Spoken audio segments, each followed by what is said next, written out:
Mesdames et messieurs, merci de votre fidélité et surtout de la confiance que vous ne cessez jamais de nous accorder. Voilà que nous retrouvons avec vous dans ce numéro consacré sur le SMIC, le salaire minimal interprofessionnel garanti, réajusté en RDC par l'arrêté d'un ministre. La nouvelle qui a été bien accueillie et bouleversée par après à travers la décision de la primature qui parle de la révision de la forme et du fond, de la procédure plutôt, mise sur pied par le ministre national du Travail. Alors, pour décortiquer la question autour du SMIC, je reçois Maître Monfils Mutombo, chercheur en droit économique de l'Université de Lubumbashi. Maître Monfils, merci d'avoir répondu à notre invitation. C'est moi qui vous remercie, M. Arnold. Comment, Maître Monfils, avez-vous reçu la nouvelle de réajustement du SMIC? La nouvelle, moi, personnellement, je l'ai accueillie avec joie, puisque c'est quelque chose que les Congolais attendaient dans sa majorité. Vous savez qu'aujourd'hui, les tenants du pouvoir viennent du Parti socialiste. IDPS en sigle, c'est un parti qui prône le progrès social. Mais depuis un temps, depuis que les tenants du pouvoir qui sont venus de l'UDPS, il n'y avait rien qui soit fait en ces termes-là pour garantir la sécurité sociale dans la majorité du peuple congolais. Mais aujourd'hui que ce ministre a pris quand même cette décision, pour moi, c'était vraiment une décision salvatrice et j'ai accueilli cela avec beaucoup de joie et comme tous les Congolais, pourrais-je dire. Maître Monfils, vous êtes chercheur en droit économique. Est-ce que pouvez-vous nous décrire d'une manière légale la procédure pour réajuster le SMIC ou pour réajuster, disons, le SMIC, parce que la fois passée, nous avons vu, c'était Bruno Tshibala, Nzenze, qui avait réajusté. Et cette fois-ci, c'est le ministre du Travail. Mais après, l'on nous parle de... Il faut qu'il y ait la conformité de la procédure. Bon, en ce qui concerne cette procédure, comme Madame la Première ministre l'a évoqué, moi, je pense que vous, en tant que journaliste, vous deviez faire beaucoup d'efforts pour... qu'elle puisse ou soit elle-même se justifier pour nous dire quelle est cette procédure qui devait être déclenchée afin que cette décision puisse être prise au niveau du ministère du Travail. Sinon pas, ça doit rester quelque chose de flou alors que nous sommes vraiment dans le moment où les Congolais ont besoin d'une transparence, de la gestion qui soit vraiment transparentielle. C'est ce que voulais-je dire. Donc ce n'est pas de 7 000 à 14 500. Ne trouvez-vous pas que ça risque de peser sur le budget de l'État congolais par rapport aux fonctionnaires de l'État, d'où il a fallu chercher des mécanismes, des astuces pour pouvoir recaler ou retarder? Bon, moi je ne le pense pas, Le problème en est qu'il faudrait d'abord oser. Laisse-moi un peu revenir un tout petit peu en arrière. Vous savez, lorsqu'on a déclenché cette processus de la gratuité de l'enseignement, c'est tout le monde qui parlait de gauche à droite que ce processus ne pouvait pas réussir. Mais l'essentiel était que les tons étaient déjà lancés. Et aujourd'hui, quand nous avons un ministre de travail qui pense vraiment qu'il faut d'abord lancer les tons et prendre cette décision courageuse, comme moi je l'ai dit, et je crois que la suite ne pouvait pas être une catastrophe. La suite pouvait toujours s'améliorer puisque l'essentiel c'est de pouvoir d'abord prendre la décision. Est-ce qu'on ne peut pas assister un jour à un blocage au niveau du gouvernement congolais? D'abord, que le gouvernement ne pourrait pas être capable de satisfaire tous les fonctionnaires par rapport au SMIC fixé? Moi je ne le pense pas, M. Arnold. Vous savez, notre pays à un certain moment, il n'y a que les grands décideurs qui pensent que ce sont eux qui peuvent avoir le mieux de la République et que le paisible citoyen ne peut pas avoir aussi ce qui est mieux pour la République. Or, en tenant compte même de cette décision qui réagisse le SMIC de 7 000 à 14 000, ça ne valent absolument rien. Puisque si vous faites bien les calculs, donc vous êtes à 5 $ selon le taux actuel des dollars. Environ 5 $ par jour. Or, faites un peu les calculs que s'il y a un foyer qui a au moins 3 enfants ou 4 enfants, avec les 5 $ par jour, ils ne pourront pas bien vivre. Ce que nous attendons auprès de la dame, la Première ministre, est qu'elle puisse penser à aller même au-delà de 10 $ ou 12 $, l'équivalent de 12 $. Donc, je peux parler même de 30 000 ou 35 000 francs. Comme SMIC, c'est ça ce que les Congolais attendent vraiment, puisque nous avons un grand pays très riche qui mérite mieux. Le chiffre n'est pas colossal. Oui. Quand vous parlez de 10 $, comme SMIC, le chiffre n'est pas colossal. Et ça ne va pas peser sur le budget de l'État face aux multiples besoins que la RDC fait face.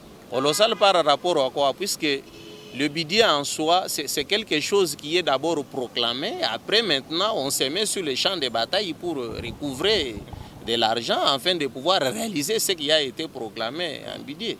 Donc, si seulement peut-être que cette décision a été prise au mois de janvier et que nous sommes au début de l'année, peut-être le budget a déjà été déjà proclamé. Pourquoi pas faire un rectificatif budgétaire?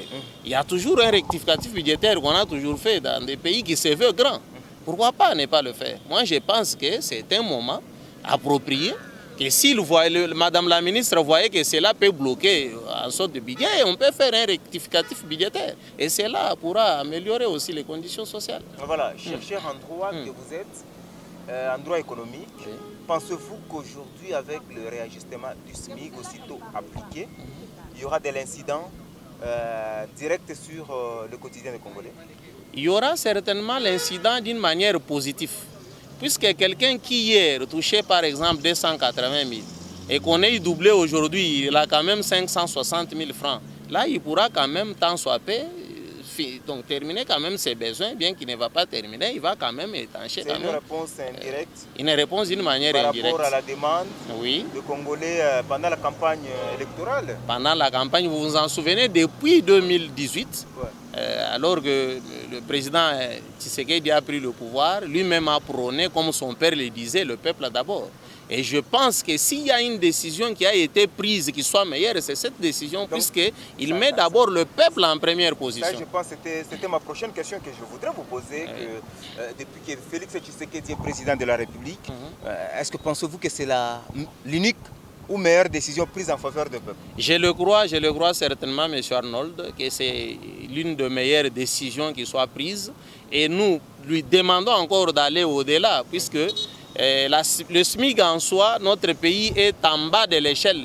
Quand vous prenez l'Afrique, je crois que notre pays, la RDC, peut être vraiment très bas à l'échelle avec le SMIC que nous avons aujourd'hui, dont Madame la Première ministre veut même reporter, alors que c'était vraiment quelque chose de salvatrice pour tous les peuples congolais. Ça devrait commencer à s'appliquer au mois de février. Malheureusement, il faut attendre que le Conseil national du travail puisse siéger selon l'audience qu'elle a eue ou la réunion qu'elle a eu à présider à la primature.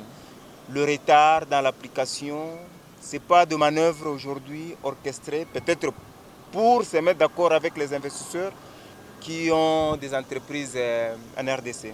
Moi, je ne crois pas en cela. Ce que je vais dire est que la Première ministre puisse aussi prendre son courage, puisque aujourd'hui tout le monde regarde ce que les femmes vont maintenant faire pour la RDC.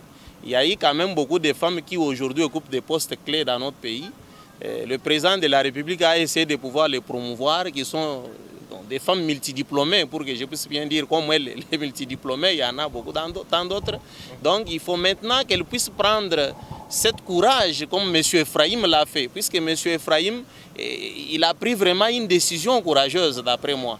Et il faudrait aussi que Madame la Première ministre puisse vraiment comprendre qu'elle a besoin de ministres du genre comme Moutamba. Vous voyez, aujourd'hui on parle d'Ephraim.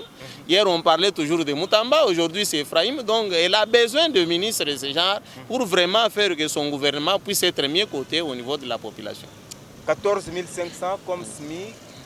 Ne trouvez-vous pas que c'est mettre en conflit les travailleurs et leurs patrons, notamment les Indo-Pakistanais aujourd'hui? Je ne le crois pas, M. Arnold. Aujourd'hui, nous sommes dans un pays où si vous parlez avec chaque entrepreneur étranger qui vient ici, il vous dira que le Congo, c'est un pays où il faut faire des affaires. Les gens viennent ici, ils investissent, ils gagnent beaucoup d'argent, ils rentrent chez eux. Et la main-d'œuvre même congolaise n'est pas du tout respectée comme le veut la loi. Aujourd'hui que ces ministres, M. Ephraim prend cette décision, moi je comprends qu'il n'y a rien vraiment à être complaisant. Il y a eu vraiment des acclameurs publics qui ont vraiment crié sur ces reports qui n'est pas vraiment satisfaisant pour les Congolais. Et nous voulons que, j'insiste, que Madame la Première ministre puisse vraiment être dans son bon, dans sa peau pour comprendre que c'est ça ce que veut le Congolais. Ce que veut le Congolais, c'est le réajustement du SMIC. Oui, effectivement, le réajustement du SMIC. Et 14 500, avec la dépréciation de la monnaie, Maître, mon fils, ne trouvez-vous pas que ce n'est pas aussi suffisant? La dépréciation de la monnaie, n'oubliez pas, moi je vous avais dit depuis l'année passée, Jusque-là, ce qu'il nous faut aujourd'hui pour notre gouvernement, comme on est en train de parler de cette réforme constitutionnelle, et que le gouvernement puisse aussi penser à faire la réforme monétaire. Sinon, pas toutes les meilleures décisions qui seront prises, comme celle des réajustements des SMIC, l'augmentation des salaires des ouvriers qu'on sort, si on n'en arrive pas d'abord à pouvoir réformer notre monnaie pour réellement bien ajuster ce qu'il faut, contrairement aux devises étrangères, je crois peut-être que toutes les bonnes décisions qui seront prises seront englouties dans l'eau, monsieur le journaliste. Réformer la monnaie avec la modification et le changement de la Constitution, est-ce qu'il faut-il que ce soit inclus? Cette fois-là, ce n'est pas la case de départ. Effectivement, vous savez que depuis que notre Congo est Congo, on a connu une première alternance politique. Je crois que cette première alternance politique devait aussi nous amener à plusieurs alternances. Vous voyez, puisque hier, lorsque le Premier ministre Matata Mponyo est arrivé avec le billet à grande valeur nominale, je parle de 5 000 francs, je parle de 10 000 et 20 000 francs, il y a eu quand même des clameurs où les grands économistes à l'époque avaient abordé que ces valeurs nominales vont apporter la dépréciation de la monnaie. Malheureusement, rien n'était écouté à l'époque. Et aujourd'hui, nous avons subi une dépréciation vraiment régulier depuis 2012 jusqu'à aujourd'hui, la monnaie est en train de se déprécier. Mais si vous regardez sur les langues des Congolais, les Congolais aiment beaucoup plus parler du dollar que plutôt parler des francs congolais. Moi, j'ai toujours pensé qu'on pourrait même changer notre monnaie, adopter les dollars congolais plutôt que parler des francs congolais. C'est ça que moi, j'ai toujours pensé personnellement. Maître mon fils, après la réunion hier sur la page Facebook de la primature, après qu'on ait publié cette information liée pas à ce report, mais plutôt à la conformité de la procédure, il y a eu beaucoup de réactions. Il y a eu tant de réactions de Congolais qui, selon certains, pensent que le 14 500 c'est insignifiant et ça ne fait même pas la fierté que ça soit publié sur la page d'une institution ou de la primature. Oui, effectivement, c'est les 14 500, même bien que tout le monde soit joyeux d'avoir accueilli ces nouvelles, mais les 14 500, quand nous rentrons, c'est insuffisant. Pourquoi? Tous les entrepreneurs congolais, tous les internationalistes, ils ont besoin normalement de comprendre que les 14 500, c'est l'équivalent de combien de dollars, puisque c'est ça les talons que nous avons aujourd'hui dans le monde entier. Équivalent presque de 5 dollars. Équivalent de 5 dollars. Donc, vous voyez que l'équivalent de 5 dollars dont on est en train de faire du bruit pour le monde entier, ils peuvent se moquer de nous. Vous n'avez qu'à faire quand même vos recherches pour voir que notre pays est quantième quand ça concerne l'équivalent de 5 dollars. Puisqu'on ne va pas parler de dollars, on parle de l'équivalence vis-à-vis de notre monnaie qui est le franc congolais. Vous allez voir que c'est vraiment insignifiant, M. Arnaud. Mais si aujourd'hui vous étiez conseiller, qu'on vous demandait, pour votre niveau, le SMIC pourrait nager à quelle hauteur? Moi, je le pense qu'aujourd'hui, vu la grandeur de notre pays, j'ai toujours pensé que le SMIC devrait normalement être à l'équivalence de plus ou moins 10 dollars. C'est ce que moi je pense. Puisque je pense qu'avec l'équivalent de 300 dollars, pour un foyer qui a au moins 2 enfants, ils peuvent quand même vivre mieux. Mais vous n'allez pas. Tout le monde en parlait depuis lorsque nous étions enfants pour qu'il y ait quand même l'équilibre sur les salaires des fonctionnaires de l'État congolais. Puisque c'est vraiment incompréhensible que vous avez peut-être un député qui vous touche l'équivalent de 8 000, pour les autres il parle de 20 000, 8 000, 9 000, alors que c'est toujours la même personne qui, hier il était enseignant, on lui payait 300 000, c'était normal. Député. Et quand il vient député, lui il touche 8 000, là c'est normal. Donc vous allez comprendre que l'équivalent de 5 dollars, les 14 500 même, ne nous vaut pas en tant que Congolais. Donc il faut qu'on pense à aller au-delà pour qu'il y ait quand même un équilibre. Un équilibre. Et l'initiative, parce que là, revenons sur le terrain juridique, si l'on veut parler de l'initiative de réajustement, est-il possible que ça provienne également des élus nationaux à l'Assemblée? Oui, effectivement. C'est pour cela que nous les avons élus. Comment voulez-vous comprendre? Je vous rappelle un peu une fois, lorsque M. Mende, alors la législature passée, il était en train de défendre, quand ils ont introduit leur demande pour le réajustement de leur salaire en tant que député, il pouvait dire bien sûr que celui qui demande n'a pas péché à pouvoir demander, quitte à celui qui donne, qui doit voir qu'est-ce qu'il a dans son gibecière pour essayer de donner. Vous voyez? Aujourd'hui, ce que le ministre Ephraim est en train de faire, ça pouvait normalement ressortir des députés congolais. Et surtout nos députés à nous qui viennent du Parti socialiste. Il y a beaucoup de partis socialistes en RDC qui prônent vraiment le progrès social. Je pense que c'est la meilleure des choses qui devait être faite, c'est que nos députés puissent maintenant se réveiller ensemble, comme la population est en train de pouvoir clamer sur ces reports, ils puissent aussi se tabler là-dessus et je crois qu'ils auront le meilleur cote en tant que députés élus pour cette législature. Maître Monfils, nous tendons déjà vers la fin de notre entretien. Qu'est-ce qu'on peut retenir autour de, pas du report, mais plutôt autour de réajustement de la démarche initiée par le ministre et autour également du SMIC à tous les Congolais, les Louchois, les internautes qui vous suivront? Bon, le problème est qu'aujourd'hui on parle du ministre Ephraim, comme je venais de le dire tantôt pour ne pas me répéter. Il a quand même éveillé les Congolais que nous sommes, puisque ça fait un temps où tout le monde ne pensait pas qu'il faudrait réajuster le SMIC. Mais aujourd'hui, il était déjà dans les oubliettes. Mais aujourd'hui, il a lancé le ton. Tout le monde sont regardants. Et donc, le gouvernement doit maintenant comprendre qu'il n'a pas droit à l'erreur. Puisque s'il ne réagit pas rapidement, demain, je ne sais pas s'il y aura des crognes, il y aura peut-être des grèves par-ci, à gauche, à droite, qui ne pourront pas peut-être être meilleurs pour l'avancement administratif de notre pays. Donc je demande au gouvernement cette fois-ci de pouvoir s'y pencher, si un report il y a, dans un bref délai, pour que les gens puissent quand même retrouver cette sourire qui a été annoncée par le ministre du Travail, M. Ephraim. Maître Monfils, nous vous disons merci. C'est moi qui vous remercie, M. Arnold. Voilà. À tous et à toutes, nous vous disons merci de votre disponibilité et surtout de la confiance que vous ne cessez jamais de nous accorder à travers cette tranche d'actualité. Voilà que nous reviendrons cette fois-là avec un autre sujet aussi d'actualité, surtout qui parle de droit économique. Là, vous retrouverez Maître Monfils Mutombo. Merci à Djongandou, le complice qui était derrière la caméra. Là, nous vous disons merci et restez branchés sur votre chaîne pour la suite de nos programmes. À la prochaine.